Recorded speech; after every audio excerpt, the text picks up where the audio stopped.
Vous êtes-vous déjà demandé si quelqu'un vous aime vraiment? Pas seulement les mots qu'ils prononcent ou les gestes qu'ils font, mais la vérité brute et non filtrée qui se cache derrière tout cela. Carl Jung, le psychologue légendaire, pensait que le véritable amour ne pouvait pas être simulé ou caché. Cela laisse des indices, des empreintes psychologiques qui révèlent si leurs sentiments sont profonds ou s'il ne s'agit que d'une illusion. Pensée Y. Lorsque l'amour est authentique, il ne se limite pas à des mots doux ou à une affection occasionnelle. Cela s'infiltre dans le comportement, les choix et même dans l'inconscient. Jung a découvert que la psyché a son propre langage et que lorsque quelqu'un se soucie vraiment de vous, ses actions s'alignent sur quelque chose de bien plus profond qu'une attirance superficielle. Mais comment voir à travers les masques? Comment faire la distinction entre un engouement passager et quelque chose de réel?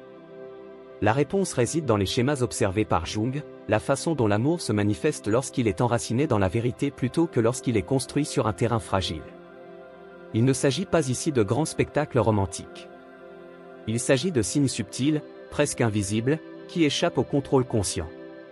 La façon dont ils parlent de vous lorsque vous n'êtes pas là. La façon dont ils réagissent à vos défauts. La façon dont leur présence ou leur absence change quelque chose en vous. Les recherches de Jung mettent en évidence un fait indéniable, l'amour, lorsqu'il est authentique, suit un modèle psychologique.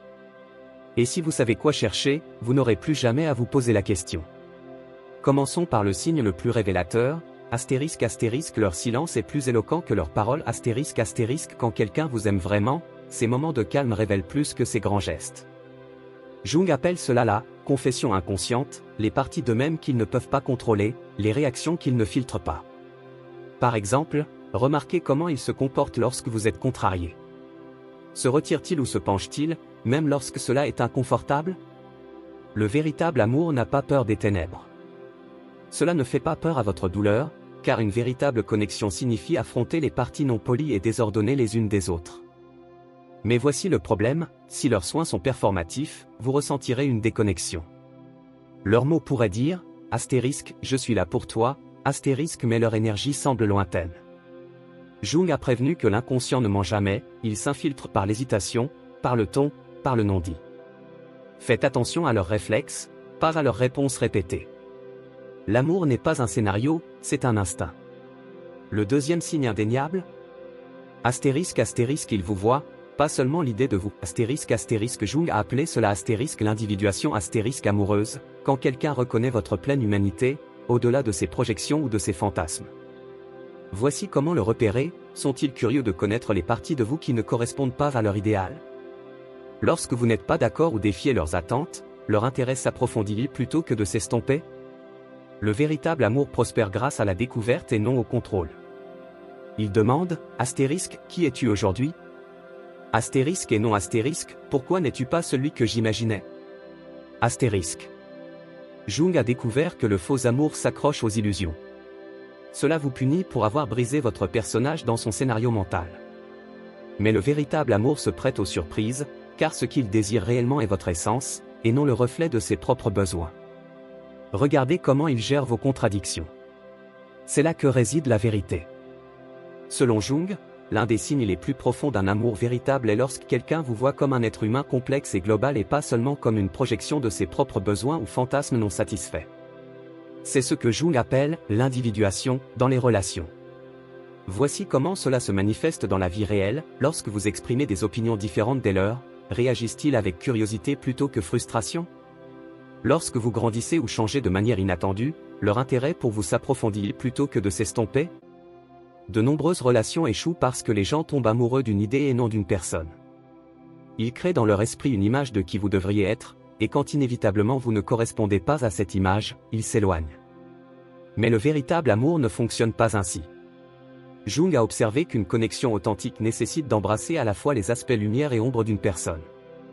Cela signifie aimer quelqu'un non pas malgré ses défauts, mais inclure ses défauts dans sa globalité. Remarquez comment ils réagissent lorsque vous n'êtes pas à votre meilleur.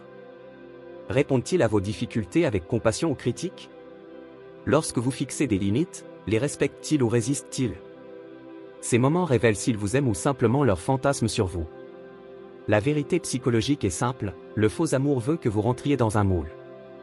Le véritable amour est fasciné par qui vous êtes réellement. Il n'exige pas la perfection, il célèbre l'authenticité. Et c'est quelque chose qui ne peut pas être simulé, peu importe les efforts déployés par quelqu'un. L'un des tests les plus révélateurs de l'amour véritable est la façon dont il se comporte lorsque les choses ne sont pas faciles. Jung a découvert que les véritables liens émotionnels ne fluctuent pas en fonction des circonstances, ils restent stables même lorsque la vie devient difficile. Regardez ce qui se passe lorsque vous en avez vraiment besoin. Est-ce qu'ils se présentent quand cela ne leur convient pas? Lorsque vous traversez une période difficile, leur soutien vous semble-t-il conditionnel, disponible uniquement lorsque cela convient à leur humeur ou à leur emploi du temps? La recherche psychologique confirme ce que Jung a observé, l'attachement authentique crée une base sécurisée, stable qui ne disparaît pas lors des tempêtes. Cela est visible de manière modeste mais révélatrice, la façon dont ils se souviennent des détails pendant les périodes chargées, ou la façon dont ils réagissent lorsque vous interrompez leur routine pour un besoin émotionnel. Mais voici ce qui manque à la plupart des gens, cette cohérence n'est pas une question de grand sacrifice. Cela se produit dans les moments ordinaires, renvoyez votre appel après une longue journée ou écoutez quand ils sont fatigués. Ces exemples banals en disent plus sur leur engagement que n'importe quel geste dramatique ne le pourrait jamais. L'analyse jungienne montre qu'un comportement incohérent masque souvent une résistance cachée. Quelqu'un qui a chaud et froid peut croire ses propres paroles d'amour sur le moment, mais ses schémas inconscients trahissent la vérité. La psyché ne ment pas, elle se révèle à travers la fiabilité, ou le manque de fiabilité. La réalité inconfortable? L'amour réel ne compte pas de points et n'attend pas des conditions parfaites. Il reste simplement présent, pas parfaitement, mais de manière persistante. Et cette fermeté est quelque chose que personne ne peut simuler longtemps. Le véritable amour ne vous fait pas seulement vous sentir bien, il vous fait grandir. Jung a appelé cela la nature alchimique des relations, où une véritable connexion transforme les deux personnes au niveau de l'âme. Voici comment reconnaître cet amour transformateur, vous encourage-t-il à faire face à des vérités difficiles sur vous-même? Lorsque vous êtes coincé dans d'anciens schémas, est-ce qu'ils vous mettent doucement mais fermement au défi d'évoluer? Les études psychologiques confirment ce que Jung a observé, les relations les plus saines contiennent ce que les thérapeutes appellent des frictions optimales. Cela signifie qu'ils offrent suffisamment de sécurité pour se sentir en sécurité, mais suffisamment de tension pour stimuler la croissance. Remarquez leur réponse à votre potentiel. Célébrent-ils vos réussites sans jalousie? Lorsque vous dépassez certains comportements, correspondent-ils à votre nouveau niveau? Ou vous retiennent-ils subtilement pour vous maintenir dans des rôles familiers? Jung a mis en garde contre les relations trop confortables. La croissance nécessite un certain inconfort, comme un arbre qui a besoin de vent pour développer des racines solides. Si une relation ne vous met jamais au défi, elle pourrait vous garder petit. L'amour le plus profond voit qui vous devenez, pas seulement qui vous avez été. Il contient de l'espace pour votre futur moi, même si cette version de vous est encore inconnue. Le test ultime de l'amour véritable est le suivant, vous libère-t-il ou vous limite-t-il? Jung pensait que la véritable connexion se nourrissait de la liberté mutuelle, et non du contrôle ou de la dépendance. Regardez comment ils gèrent votre indépendance. Est-ce qu'ils encouragent vos intérêts séparés et vos amitiés? Lorsque vous passez du temps séparément, font-ils confiance plutôt que de remettre en question?